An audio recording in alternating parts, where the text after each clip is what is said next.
What does the Bible say about positive thinking? Is positive thinking actually biblical? The Bible has quite a bit to say about our thoughts, our focus, our intentions. Let's take a look today at one specific example from the Sermon on the Mount. I promise that as you ponder what you study, the windows of heaven will open, and you will receive answers to your own questions. It might be good to start with a definition of positivity. In my day job, I'm a psychologist, and I've done a lot of thinking about this. From a biblical perspective, positivity is the deliberate choice to place our faith in truth, hope, and God's promises. In other words, positivity is choosing faith. Now, we'll explore the relationship between positivity and faith in another video on this channel. So make sure that you're subscribed so that you can get all of this great content. A few years ago, my wife and I had the opportunity to read the Sermon on the Mount from the Bible on the Mount in Israel. I had some interesting insights as I was going into Matthew chapter 6, contains part of the Sermon on the Mount that Jesus gave to his followers. I found this particular section very interesting because Jesus says in verse 24 that you can't serve God and mammon, meaning things of the world. And then in the very next verse, he says this, "Therefore I say unto you, take no thought." Now I'm going to pause there because that is an interesting phrase.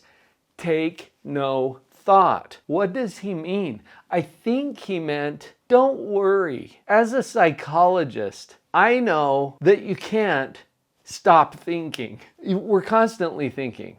Do you see that? I don't think Jesus was saying don't have any thinking going on. I think he meant to steer it. Because as we move forward in this verse, look what comes next. Take no thought for your life, or what ye shall eat, or what ye shall drink, nor yet for your body what you shall put on. He's saying, look, don't worry about all that stuff that humans typically worry about. What am I going to eat today?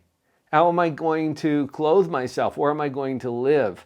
That's what we typically worry about. Dan Zadra put it this way, worry is the misuse of imagination. And I really like that because when we worry, we're not focused on the here and now. We're thinking about the future and what might happen or might not happen.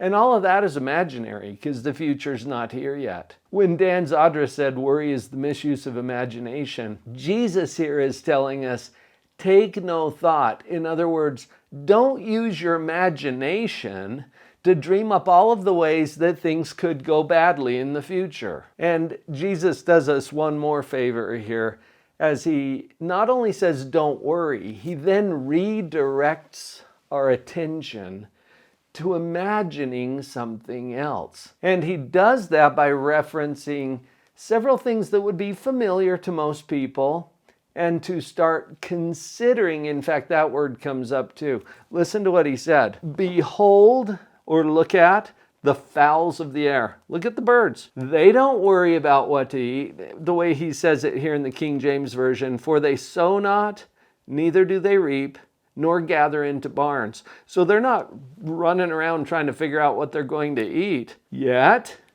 your heavenly Father feedeth them. Are ye not much better than they? So Jesus is reminding us, hey, you're getting worried about all this stuff. Your heavenly Father knows you and loves you. He's not going to let you go hungry when he takes care of the birds like he does. And then this is an interesting verse here. Which of you by taking thought, in other words, by worrying, can add 1 cubit unto his stature? You can't make yourself taller by worrying. And why take ye thought for raiment? Why are you worried about your clothes? Consider, think about the lilies of the field, how they grow. They toil not, neither do they spin. And yet I say unto you that even Solomon, The great king in all his glory was not arrayed like one of these. Wherefore, if God so clothe the grass of the field, which today is and tomorrow is cast into the oven, shall he not much more clothe you? And then he says, O ye of little faith. So he's using the word faith to refer back to how we manage or choose our own thinking. I think one thing we can gain from this is that where our attention goes, our faith grows. And we get to choose where we put our attention. We don't always get to choose our circumstances. Sometimes they just fall in our lap, but we do get to choose how we think about them, where we put our attention, and this is what positivity is all about. I was having a conversation with my wife, Vicki, who shared with me this thought, and it has stuck with me ever since. Fear is just faith in evil. Wow. And that makes a lot of sense when you think about worrying. Jesus says in the Sermon on the Mount, take no thought, meaning don't worry. When we worry, where are we placing our attention, our expectation, our faith in what's coming? Fear is just faith in evil. I think this also brings up that as humans, we always are acting by faith, but faith in what? The only question here is where we've chosen to place our faith. Now, Jesus doesn't simply say, don't worry. He redirects our attention. I think he's saying here that we have a choice in what we focus on, where we choose to place our attention. Look at the birds. Consider the lilies.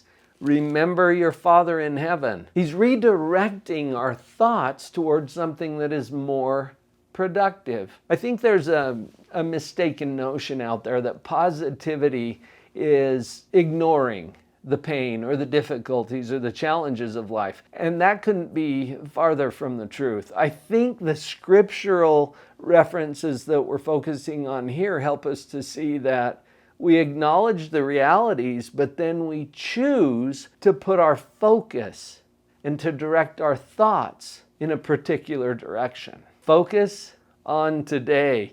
Seek God's kingdom. These are the redirects that Jesus gives us for our thoughts. Positivity is very closely tied to faith. And faith gives us confidence because we know whose hands are holding tomorrow. So what does the Bible say about positive thinking? I think it tells us to redirect our attention, to not worry about all of those things that we're prone to worry about, and choose to focus on another possibility. It teaches us to intentionally direct our thoughts toward God and His promises to the faithful. As we look at life through that lens, hope increases, peace increases, joy increases.